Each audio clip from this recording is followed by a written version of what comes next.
What's up, world? My name is Corey, State Trapping. This is Trap Talks, where we discuss the intersection of culture and tech.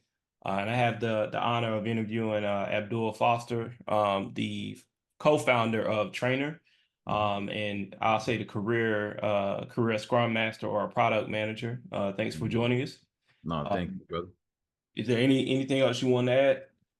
Yeah, I'll just throw this out there, man. My legitimate background is in performance training. I've been training athletes and youth athletes, general population, the whole gambit, probably for the last 20 plus years. So the fitness industry is kind of my niche, which kind of segues into my the company that we put together. So I just want to throw that out there, make that clear. But yes, I've also done a myriad of other things, including Scrum Master, project management, all that good stuff. Cool, cool. Yeah. Yeah, so let's start there. How did you get into actually being a fitness trainer? Oh, yeah. It's a long story. How much time we got now? I'm playing. We got a uh, long time. no, really, really, man. So I've been in sports all my life. It's kind of been what I've been a part of. Uh, I went and ran track full ride scholarship to FAMU in Tallahassee. And then really while I was there, I ended up getting injured one outdoor season. And my best friend, I was a 110 hurdler and he was a quarter hurdler. And so I got injured, but I went out, obviously kept going to practices. And then in the midst of it, I started helping him. We didn't really have like a phenomenal coach at the time. And so I started helping my best friend with his steps and technique and everything. And he did pretty good. I ended up dropping his time by like 2, 3 seconds. And, in the midst of it, I was like, man, I think I'm kind of good at this. Like I might be all right at it. And really it just kind of went from there. And then I just started training a bunch of athletes. And then I really kind of boomed when my brother went undrafted here to the Texans in Houston. And he gave me a call right to after his rookie season, 2009. He gave me a call and he was like, hey, man, like I've trained all over the country, worked the best. I felt the best when I worked with you. Come train me. Because Coach Kubiak at the time was like, yo, I'll get a shot. Like if he said he was gonna give me an opportunity. So he's like, come train me. So I was living in Albuquerque at the time, trying to finish up my degree. And I said, what the heck? Might as well. So I packed all my stuff up in my red Grand Prix, drove down here, and then I started training him. And then it went from him to Andre Johnson, Glover Quinn, Dwayne Brown. Then we just picked up a bunch of NBA guys, MLB, you name it. And then I just kind of just was my thing since then. Oh wow. Yeah. Wow. So what makes a good trainer? Do you have to be good at that particular sport? Is it the communication? Is it like what makes a good trainer? There's a multitude of things. I think the first thing is you have to have um how do I say this? It's segmented, right? There's I tell people this all the time. There's performance coaches, then there's general population trainers, then there's like youth trainers and skills coaches, right? So a performance coach is somebody that literally takes an athlete and makes them faster, stronger, better speed, agility, quickness, etc. Then you have like general population who just trains like, the regular average Joe, maybe somebody who's just trying to get in shape, lose some weight. Then you have youth coaches who they work with specific just with kids. And then you have skills coaches, and those skills coaches are like basketball shooting coaches or dribbling coaches or batting coaches, right? There's a difference. So all of those require different things, but in my particular space, what I feel like you really need is you have to have a very analytical mind. Um, and the reason why is because you're literally taking the human body and you're finding ways to mechanically build them to be better at whatever it is they're doing. So if it's football, swimming, BMXing, whatever, you got to find ways to take their sport and then apply it to, whether it's strength and conditioning or injury prevention or rehab. You just have to be very analytical. Got it. Got it. Um, and I'm sure we'll get into this when we talk more about your platform. Yeah. But what is it so hard about being a fitness trainer, right? Is it the actual training the athlete? Is it treatment like a business? What would you say are like the areas where you feel trainers can actually level themselves up the best? Wow, good question. There's a few ways. If you really want to get good at your craft, you got to understand, you got to learn people. Really, it's a psychology job, really. And if you're going to be good at it, then you have to know how to communicate what it is you're trying to get across to that person, right? But some people aren't necessarily triggered, or they communicate the best via like motivation tactics, right? You got to learn that person to know what gets them moving in the right direction, right? As an example, like my brother, he didn't really require a, a lot of like me getting in his butt, for lack of better terms. Like I didn't have to do that with him, right? He was very self motivated. But there were other athletes that I worked with who was like I had to be on them. I had to find ways to get them to kind of get them moving in the right direction. So I'll talk about their children, or some maybe something with their spouse, or a contract that's coming up that they need to kind of hit, right? Those are some of the ways that you have to get into the psychology of that person to figure out how to motivate them, how to move them in that direction.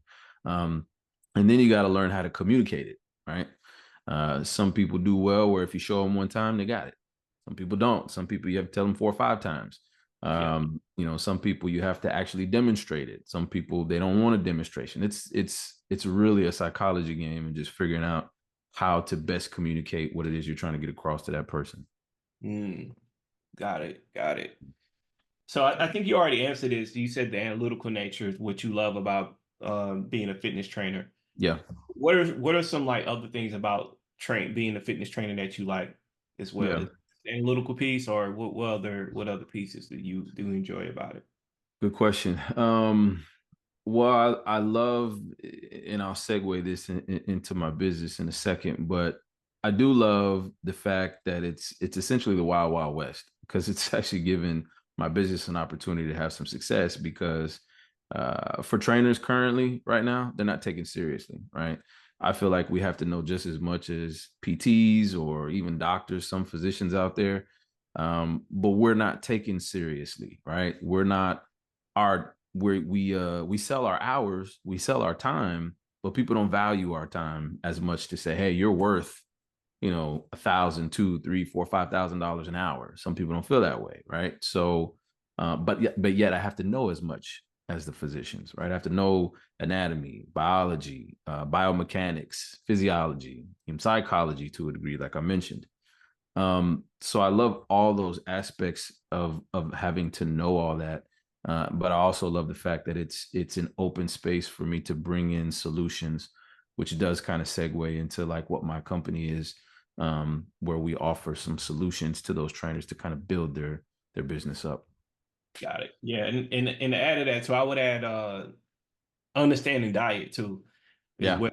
Because I go to MMA like 2 or 3 times a week, and my coach tells me like, hey, you should eat this, or you gotta understand your recovery. So part of the reason why I started doing ice baths when I started looking at the science behind it. But when you talk about, you have to literally know about all those different things. Hmm. And then I see that you do Tai Chi, and I do.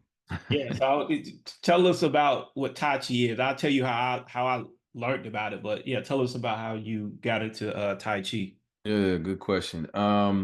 Really, man, life just gets in the way at times, and because I'm very movement oriented, um, the regular meditation, where you just kind of sit. I can sit with myself, obviously, but sitting in that peace and solace didn't necessarily work for my body all the time, and didn't move the energy like it needed to. I considered Tai Chi movement meditation.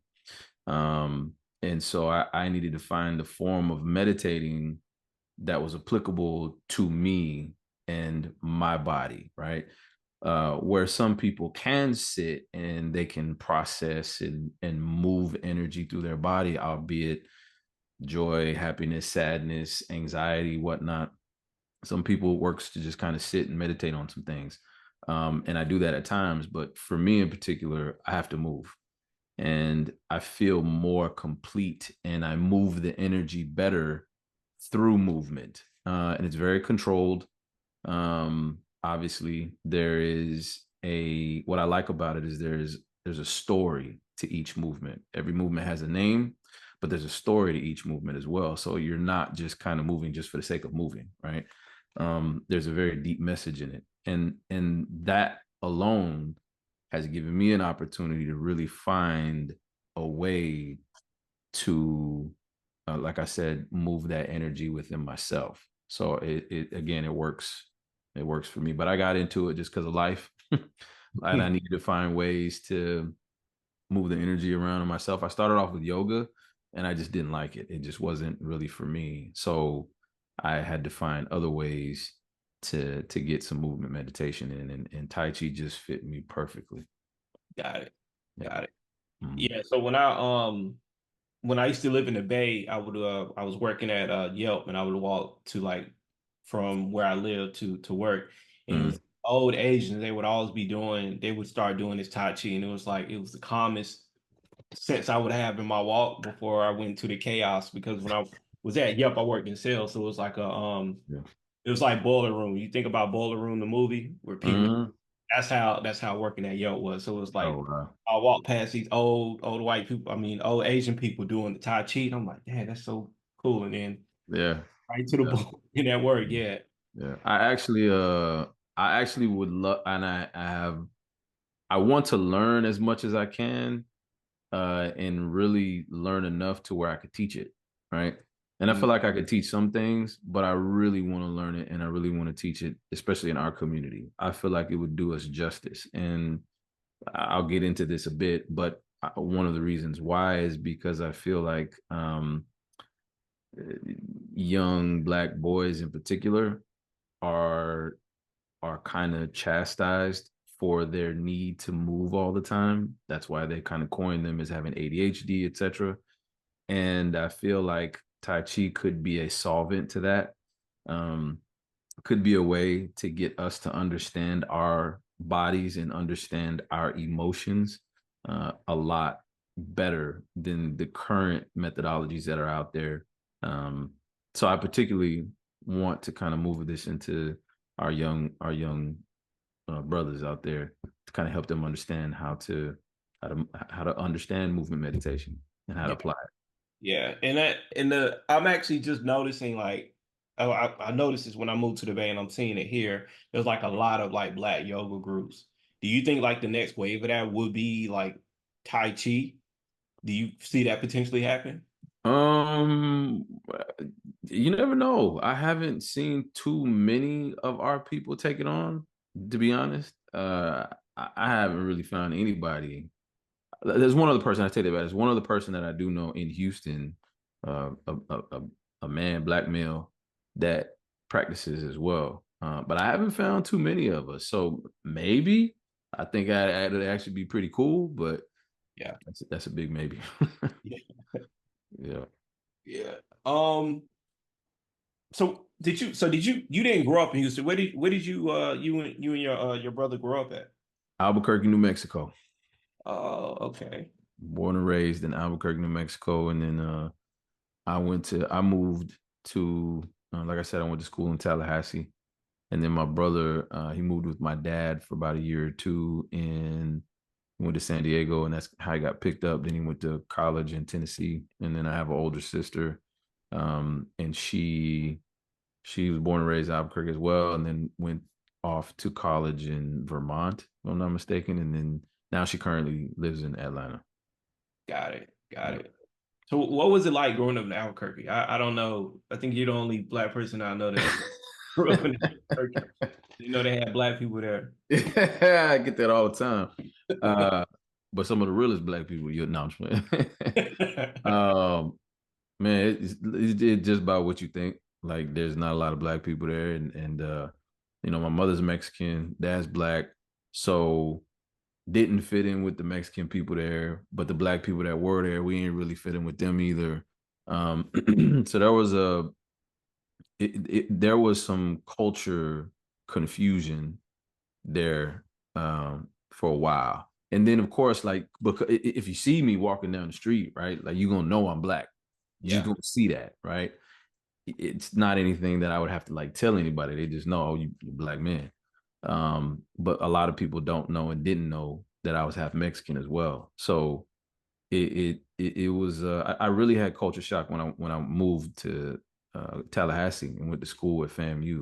It was legitimately culture shock for me. I had never been around that many black people before, but obviously I fell in love with it, and I can't get enough of them now. They're my people. I found my tribe. But growing up was hard. It was difficult because of that factor alone, the race factor, culture factor, of course, and then yeah, it was just it was a myriad of things that kind of added to our upbringing, but that in particular kind of sticks out.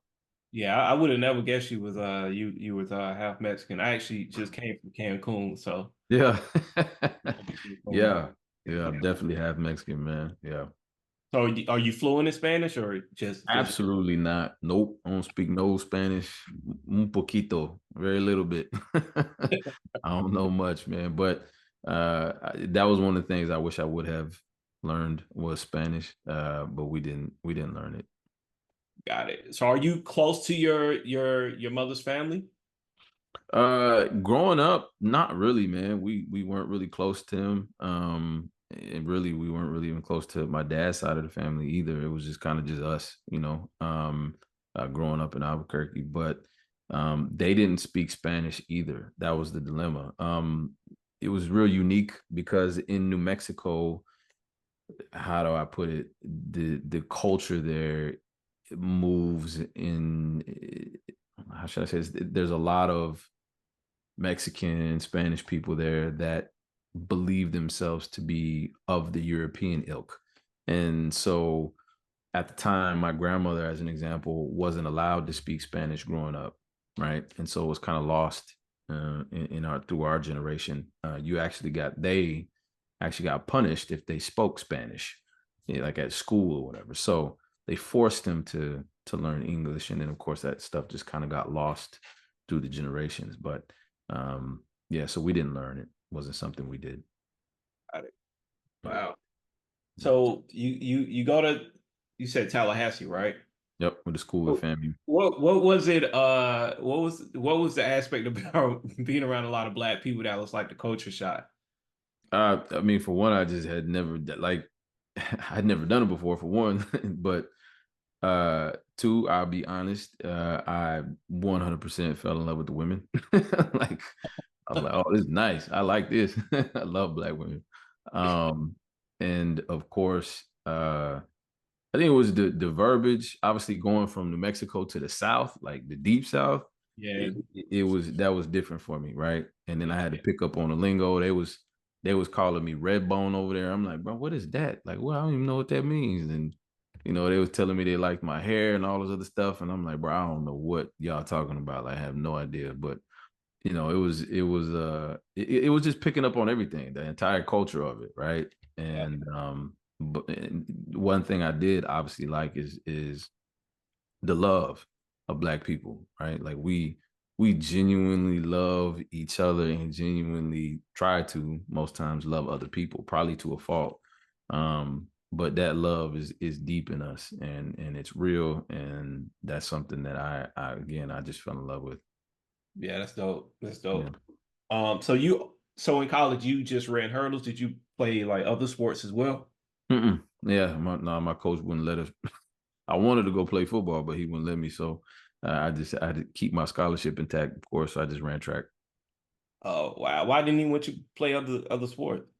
Man, I don't know. At that time, it was just different. I think he was concerned about. Obviously, he's paying for us to go to school to run track, so he may have had a concern about us getting injured Mm, and losing.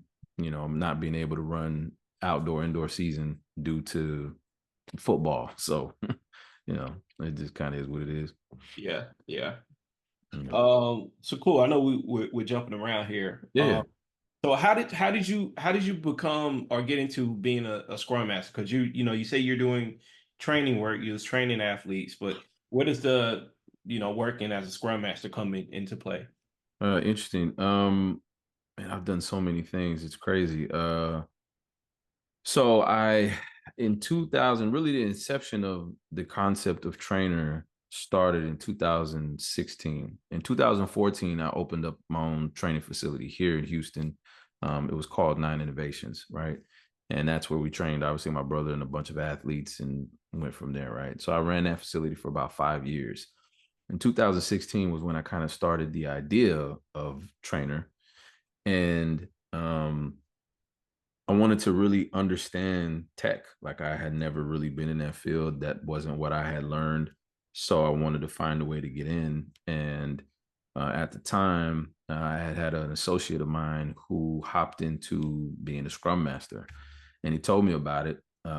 It was more of like project management without having to learn and understand tech, right?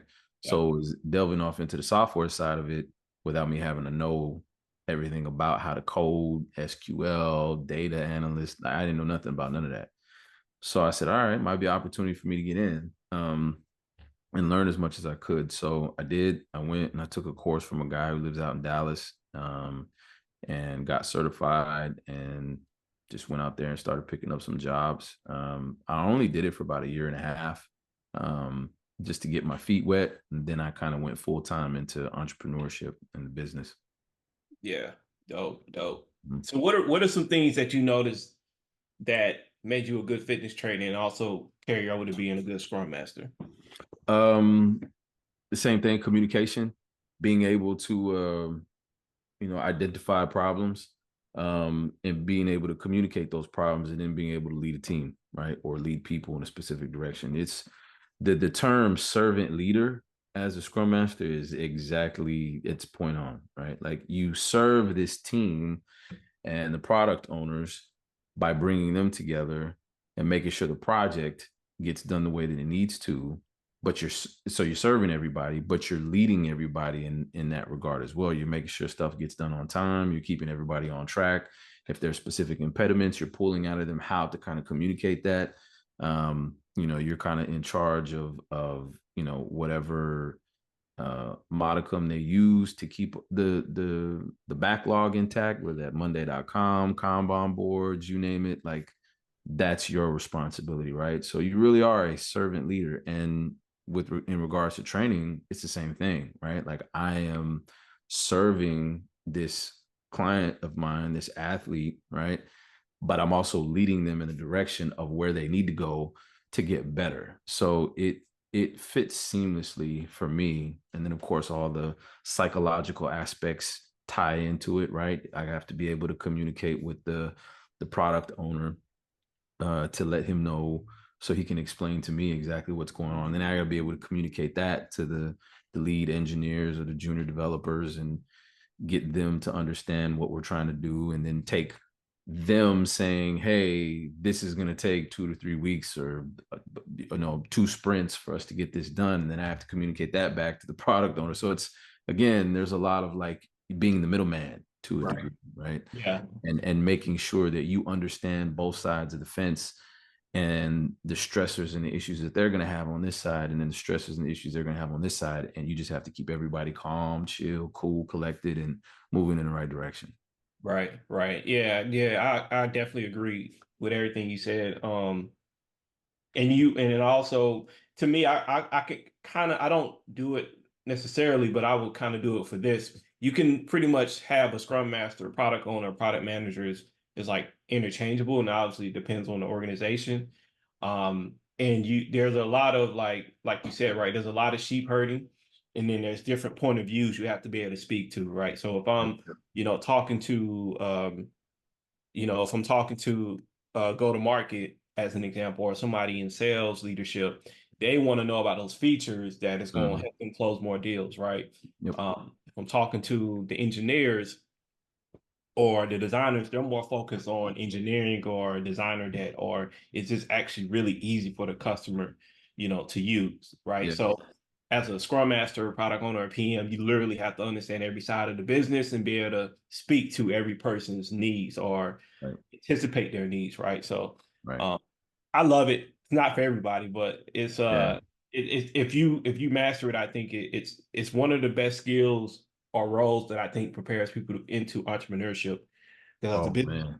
you got to touch and understand so many parts of the business. So Man, you hit the nail on the head. I think a lot of what I've learned has really helped me um maneuver all of the teams that are involved in putting Trainr together. As an example, right? Like today, and I'm literally serving as a scrum master for my engineering team, right? I have some product coordinators who are going out there. They're literally physically going out to the market, collecting data, like having conversations with trainers and gym owners to kind of see exactly what it is they need. I put together questionnaires for them. And then I have to take that data and then bring it back to my engineering team so they're aware of what it is the people who are using the product are saying, right? But I have to communicate it in a way where they get it. I literally had a meeting like that today. And then of course it gets even deeper as the CEO where I have to communicate with the operations team to ensure that our hiring packages are cleared up and put in the right place and all the paperwork's done. And then my it's a lot. So yeah, yeah. Um, so gosh, what was I about to ask? Oh, here's what one of my favorite product quotes is from Steve Jobs, where he's like, your customer doesn't know what they want until you show them a lot of times. And I've actually found that to be true, right? Mm-hmm. um, Not in all cases, but in some cases, right, where a client will say, "Okay, I want this," but when you understand their behavior, you really understand that they want something different. And I'll give you an example. When I was at my previous company, our clients would say, "Hey, we want to be able to create our own custom variables," right? But Mm-hmm. that level of sophistication is not what most of our clients will want because they gave us feedback on our old proposal platform that Mm-hmm. it was hard to use. But what Yeah. I understood their feedback to say was, we want to be able to show any custom variable as we see fit, right? Yeah. Versus building it from scratch, what they was telling us. So Mm-hmm. how do you with that example, how do you decipher between what a customer is saying and then what you actually end up giving them, or actually what you feel deems is best for them? That's a good question. I'm unique because I essentially am the what's the term? I'm the subject expert on the needs for a trainer, right? From a lot What of you different areas. I do consider myself to be, and I say this very humbly, right? But I do consider myself to be a bit of a unicorn in this space because I have the advantage of explaining to trainers how to work with high level clients, right? Those celebrities, for lack of better terms. But I've also worked with any and everything in between. And so I've traveled with these guys and gals before. I've been that type of trainer, right?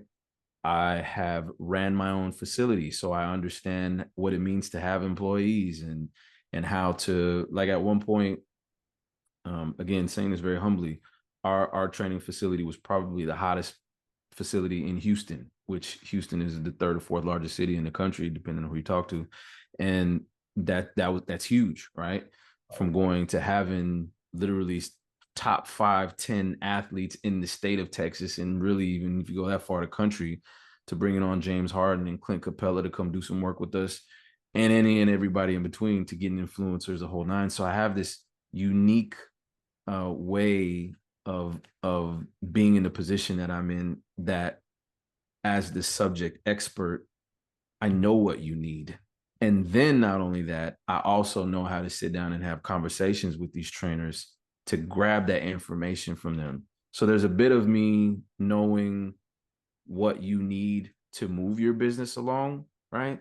And then there's a bit of me being able to say, okay, how does your business work specifically? And then how do we get enough information to say, all right, enough of these people are having this problem. Let's go tackle this problem, right? And then I'm also able to say, okay, they don't know that they need this answer, right? So let me build it and put it together and then deliver it to them, because I know I've needed this answer because I've had my hands in all of these spaces, and I know this is going to solve a problem regardless of where you're at, whether you are a celebrity trainer to training, general population people in boot camps, hit classes, you name it, right? So I have again a very unique advantage of seeing the gambit and knowing how to solve all of those problems. Yeah, yeah, I love it. Like a lot of my favorite ideas came from me scratching my own itch, right? Yeah, Um, and you've been a trainer, so you understand the training experience, right? yeah. So how do you when you're talking to trainers, right? How do you part give them advice and not come off as saying like, oh, you don't know what you're doing, but how do you actually do that with fitness trainers that you're talking to or doing research with? That's a good question. I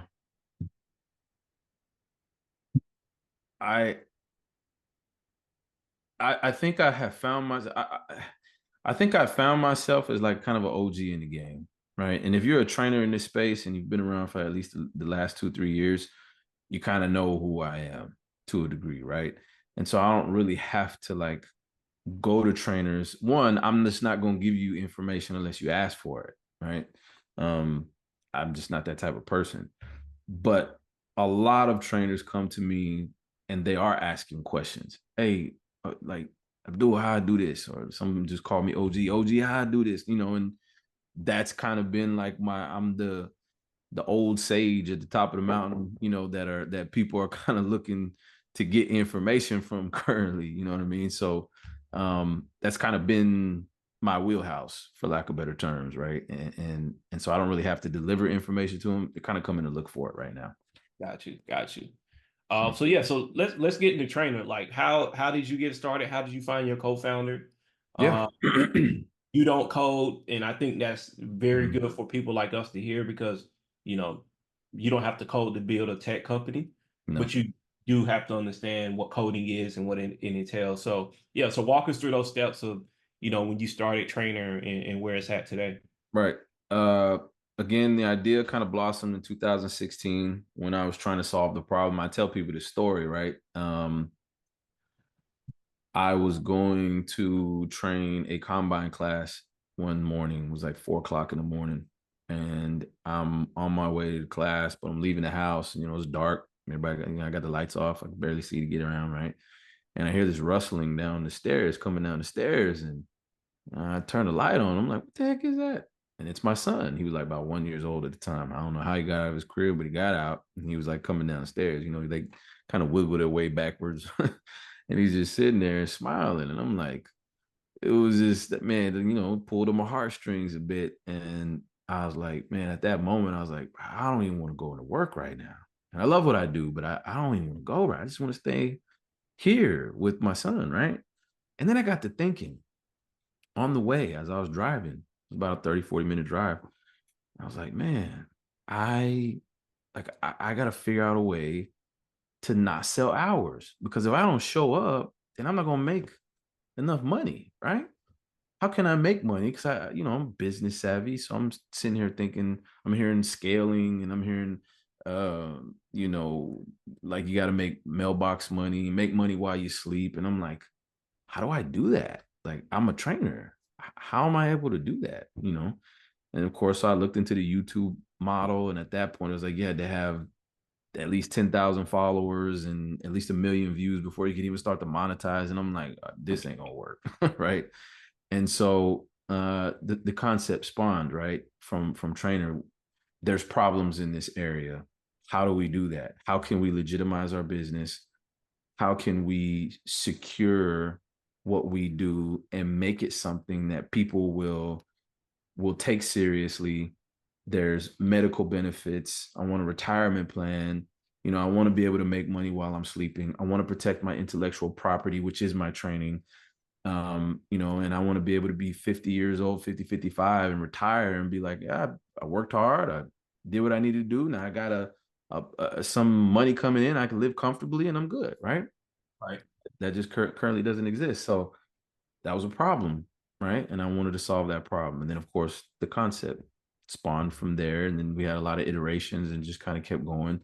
And then I originally built the company and the concept, and it was a company called Toren, Toren.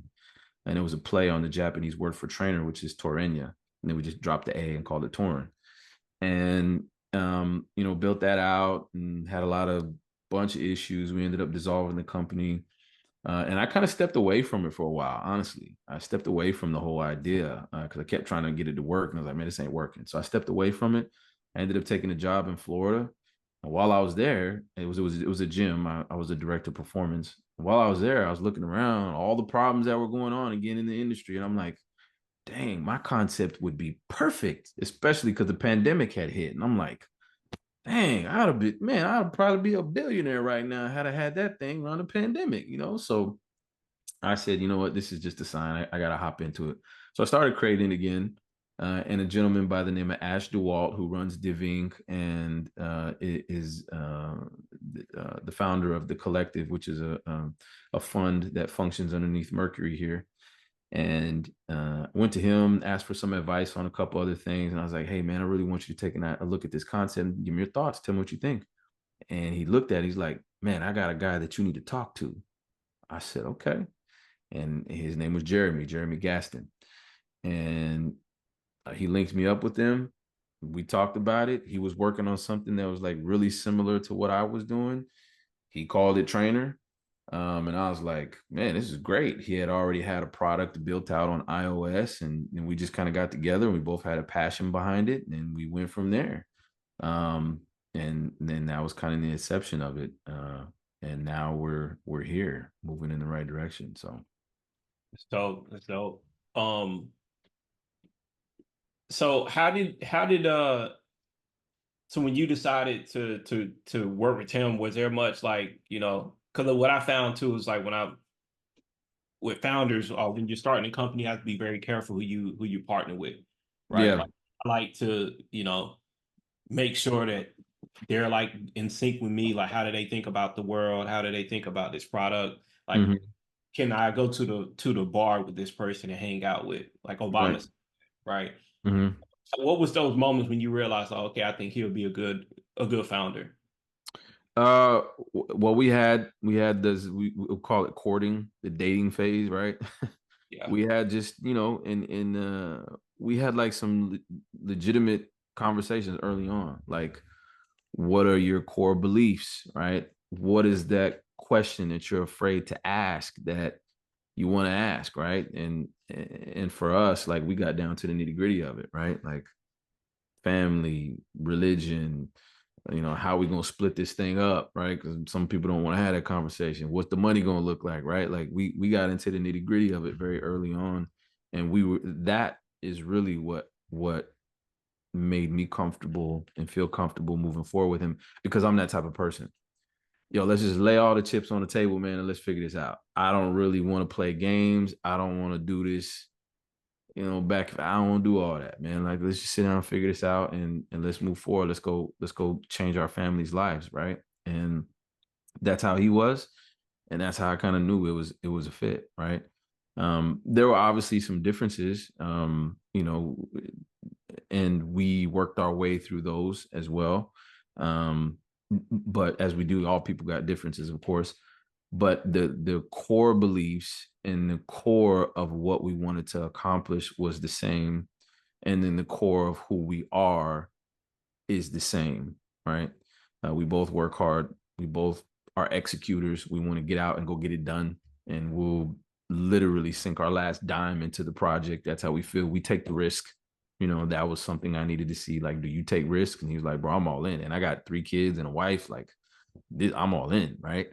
And Wow. so I'm like, dude, me too. I got 2 kids and I'm ready to roll. So let's go. And I needed to see that. And answer all of that, answered those questions for me and made me feel comfortable to move forward.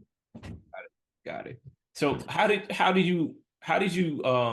y'all discuss exit strategy? Because that's basically what you was alluding to. Everyone, VCs, angels, mainly venture capitalists, but they always Mm. want to know what's the exit strategy. And you don't have to talk about what your exit strategy is with Trainr. I mean, it can Sure. any large liquidity event. But how did that conversation go? Because I know that's a very important conversation too, because you know do you want to hold it for 20 years or do you want to sell it or do you want to take it public? Like how did that conversation come about around the exit strategy? That's a good question. And I think that went a lot towards figuring out our core beliefs, right? And who we were. And really, for me and my co-founder, we're dynamic people, right? I mentioned to you that like I did training, but I also was a scrum master. But I also did, I just mentioned it. I was a director of performance for another company. I've also helped build other things before, right? I just have I'm like the jack of all trades, and he's much the same way too, right? Like he's even working on like a record company right now and a couple other things, right? There's just not one thing that we do. We do a lot. And that fit into our exit strategy because as much as we love Trainr, as much as we're passionate about it, as much as we want to see this thing literally go, we also are like, but there's other things I want to do with my life too. And so what's after that, right? And so it's like, oh, okay, so you wanna sell this thing. And I'm like, absolutely. This is my retirement plan. I want to build this thing up and I want to go do other stuff in life, right? I'm thinking, and I'll just be honest, I'll tell you, like I would love to build this company up, sell it, and then I'm really digging into to looking into creating my own VC firm, right? Because I love having conversations with people. Again, servant leader. I like having conversations with people to help them grow and help build them and the whole nine. And if I can find young brothers in companies like myself, we just need chances, right? We just need opportunities to like somebody that's gonna say, "Hey, man, here's a check for 100 grand. Go win," right? Right. Not a lot of people are willing to do that for us, right? Right. Unless we have to have a surefire idea. Like it's got to be like, man, your attraction has to be, you have to be $1 million in annual recurring revenue right now. You have to have a very solid C-suite team currently. Your team needs to be built out. Then I may cut a check for 100 grand, right? Whereas I see companies literally just walk in with ideas alone, maybe one or two people working on this thing and walk away with $1 million fundraising in pre-seed. And I'm like, what the heck? This doesn't make any sense, right? So all that to say, like I would love to be able to build this company up, sell it, and then open up my own fund where I'm giving young people like myself an opportunity to go win. Somebody just take a chance on them and just say, Right. "Hey man, go win, man. Go Yeah. do your thing." So Yeah. Yeah. I want to talk more about training, but you just made me think of some stuff about the Houston tech scene. How would you describe it? the And tech scene, yeah, the Houston tech scene, and do you think it's at a point where it's really supporting Black founders? it's getting there, right? I don't think that it's where it needs to be because I still consider this place to be it's growing, but I still consider Houston to be a blue collar market, right? We're still ran by the oil industry here, right? And so, people are, roll your shoulders, or I'm sorry, roll your sleeves up and get to work, right? Like that's just still the culture here. But because I'll say here's the dynamic of it, right? You obviously have Silicon Valley, and then Austin kind of became the next wave for that, right? Where Google, Facebook, Denver, yeah, right? They Denver, tried to do that, but then Austin became extremely expensive.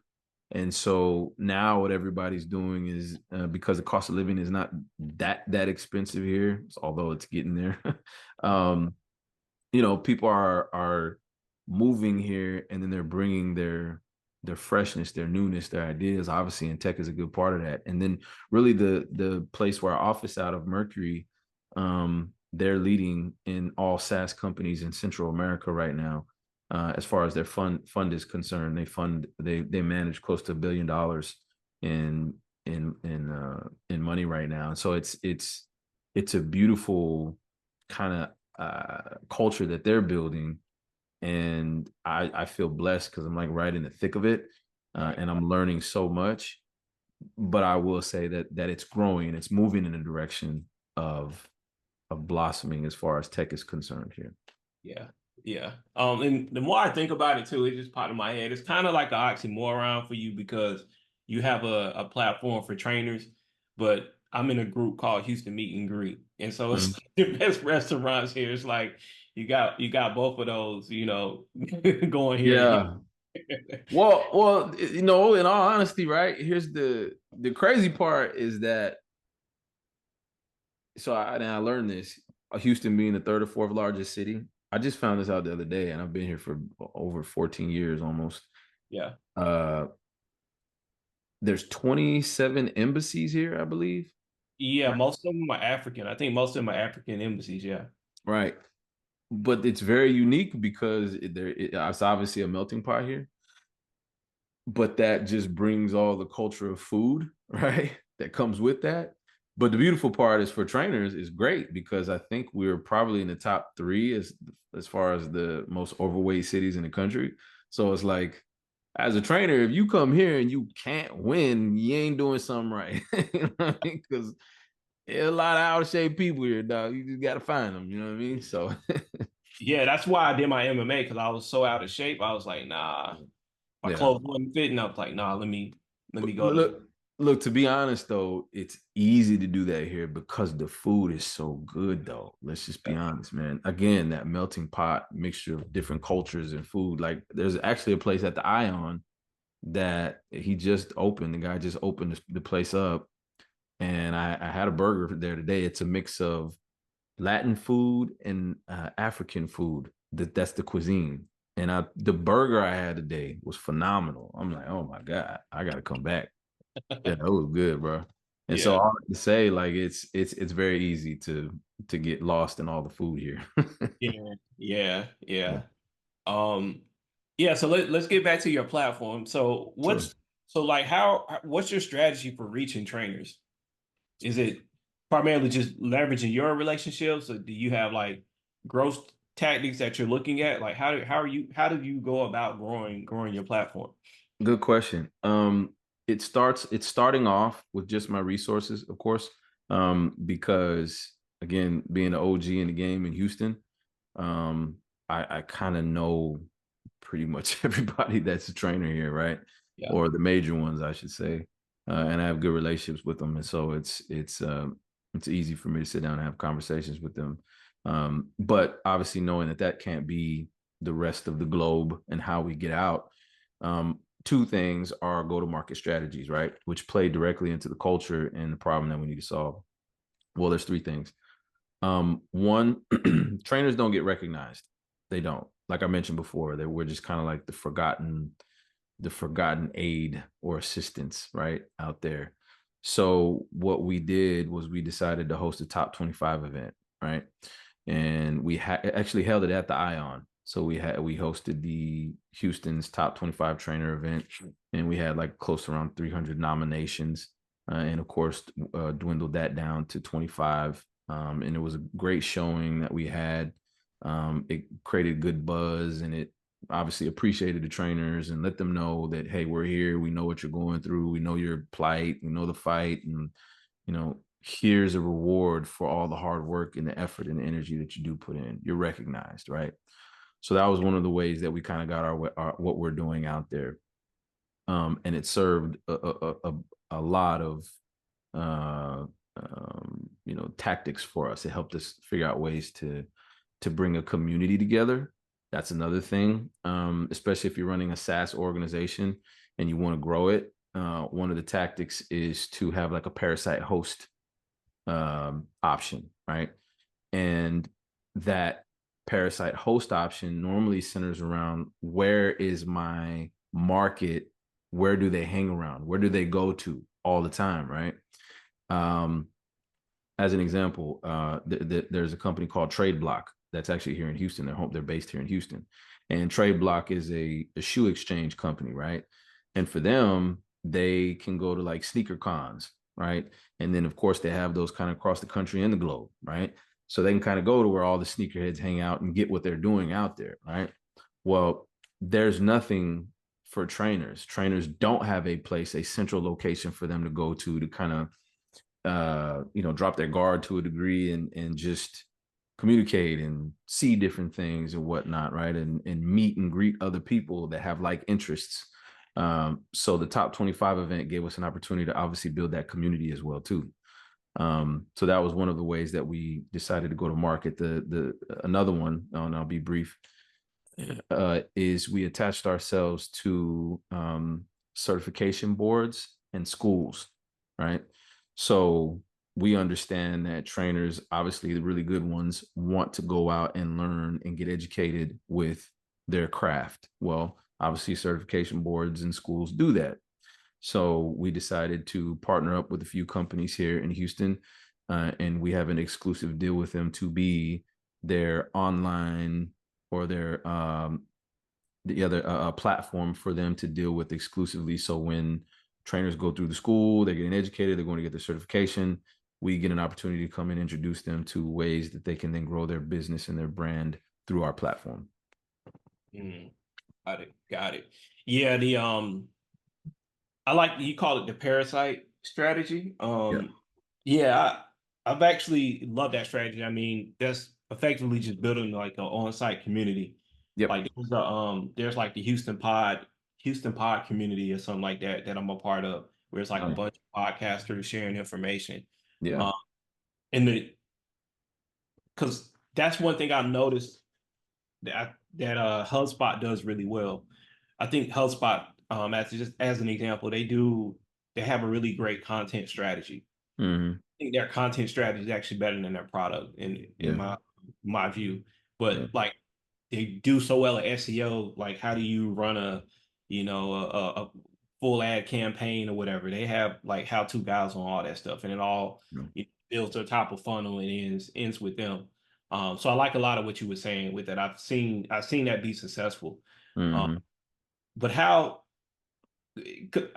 do you make it cost effective? Because that can, because content is a or building a community is a long-term play, but Right. it takes money up front. So how do you make sure to scale it to where it doesn't, you're not spinning yourself into a hole? Right. In full transparency, we the event that we do have, right? The top 25 event, the event that we do have, we charge a nominal fee. It's nothing hectic for, those that want to come and support or whatever. We just have a ticket, right? Right. And normally we break even. Like we don't make an exorbitant amount of money, and we're not looking to make a lot of money at these events, right? We're looking to do a few things. One, obviously grow the community, and truly, truly, and I mean this seriously, we truly do want to honor and recognize the trainers that put in that work and effort, right? So having the event, we break even. We kind of even it out that way. So it's not really a huge cost for us. Yeah. Um, it and then of course by having these events, getting trainers on our platform obviously grows our brand, and then of course grows the engagement, and of course grows our revenue for the platform, right? Um, so it is a longer play, obviously, but it's a sustainable one, right? The companies that have had major success, Apple, Microsoft, obviously, Uber, Airbnb, getting the first end of that bell curve is always the toughest. But those are your diehard go-to people that you want to cater to, that you want to, pound the pavement, pound the table for, and we feel that at the end of the day that they deserve it, and they return that favor, so it works out for us. Got it. Mm. Um, from your experience, how long does it actually take, like the average trainer, to become quote unquote successful, where they can actually afford a living off of it? Yeah. It really can happen quickly. It's dependent on you, right? Just like anything else, it's very meritocratic. You have to be able to it's just like running any business, right? Like even our business as an example, you got to be good at sales, but we got to be good at marketing. You got to have a great organizational tactic in place, right? You got to create some type of sales funnel, CRM, etc. um so it's just like any other business, right? It's really on you how well you want to do, how much time, effort, energy do you want to put into it, right? Obviously, the more educated you are at your craft, the more success you're going to have. And then, of course, the more educated you are in business, the more success you're going to have, right? If you don't understand sales, you're not going to be good at sales. If you don't understand marketing, not gonna be good at marketing. Right. It's the same thing. So I don't know if I can necessarily put a time frame on it. All I can say is that you got to be able to just really dig in and get into whatever it is your business is. Yeah. Do you do you think that social media has helped trainers? Mm-hmm. And two-part question: do you think it's helped trainers, and then do you also think that it's making our culture or just people in general healthier? Do you think with social media and just technology, right? Is it helping trainers, and then also is it making us healthier? That's a good question. It's twofold. I want to say yes, it's giving trainers an opportunity, obviously, to grow their business. Excuse me. It's giving them an opportunity to grow their business. It's giving people an opportunity to find healthier ways of living. So I'll say yes, but I'll also say no for all the negative aspects that currently exist within social media. Right? There's obviously some trainers out there who don't know a lick about anatomy, biology, biomechanics. They just got surgery and look really good, and you know post up a couple pictures and have an online program, and that exists too, right? Yeah, So it's hard to say, but whatever works, if it gets people moving in a better direction. I do know that we, as a nation, I'll say this, as a nation, are trending in a healthier direction. I will say that. um the generation that's coming up is getting more healthy, right? And not just from a physical perspective, but they're getting more interested in their mental health too, right? So there's a wave of it, and I will say social media obviously has something to do with that. So we'll say yes. Well, we'll lean more towards yes, just to be on the positive side of things.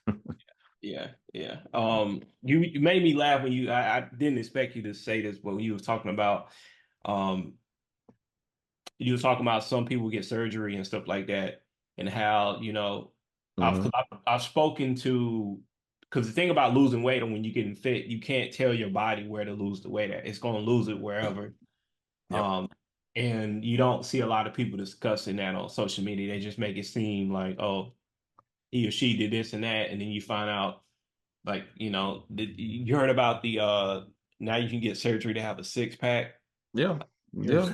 Yeah, I heard about all that. Yeah. You get butt, six pack, top part, biceps, shoulders, people trying to get taller now, like everything, bro. It's all out there. Yes, I heard about all that. Yeah. Yeah. But no, and let's just be honest. I'm like I mentioned before, like I'm a performance coach first, like before I became a tech CEO, right? So I have um, I'm attached to that field, right? And I care about it, right? So yeah, there's people out there that don't honor our craft and what we do, which is one of the reasons why I do want to legitimize what we do, right? I think that in what we're trying to put together, there's phases to this business, of course, but what we want to put together is we want to put together and be the middleman for people to find trainers on, but we want to legitimize those trainers that really put in the work, right? That go out here and get the certifications, that really do deliver good quality products to their clients, right? Um, and we want to have a platform that weeds out the people that don't do that, and then kind of like the foam rises to the top for the ones that do, right? And so that's kind of our method, is to, again, legitimize what this field is. Got it. And also too, as you're saying, it's just like, how you're on Instagram or X and get the Mm-hmm. blue check. Effectively, you want to be like that blue check for trainers. There's a Yeah, lot of what I'm hearing. yeah. And like, I'll full transparency. The trainers that are on our platform, like, we give them a check. We give them a blue check, right? Because we legitimize them. We have let the people know that when you're looking for these trainers, that trainer's legit. We've checked them out, right? And then for the ones that aren't, there's ways for them to earn their legitimacy. But currently, like, yeah, you got to go through. There's a process you got to go through, right? And we want to be the conduit for that. Yeah. Yeah. Yeah. Um, So how do you juggle being a founder and a parent? How do you juggle that?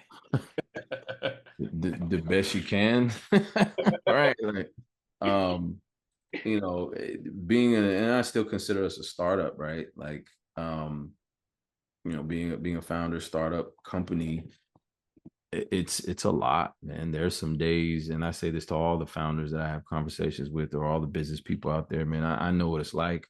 There's going to be some days like you're just laying in the bed in the fetal position, like, what did I get myself into? What am I doing? You know what I mean? Like, and you're scared and you don't know what's going on, and literally blood, sweat, and tears is a part of the game, right? And you just got to kind of power your way through, and that goes along with parenting as well, right? Um, but kids don't know what you have going on, and really they don't care. Like, before I hopped on this call, I went out to go play soccer with my son, right? He wanted to play soccer today, and that's all he cared about. I took him to school this morning, and that's all he was telling me was, I can't wait to play soccer with you tonight. I can't wait to play soccer with you tonight. So he don't care about nothing else that's going on. He want to be a kid, and he wants to go do things. And if you commit to go playing soccer, you better get your butt out there and play soccer, right?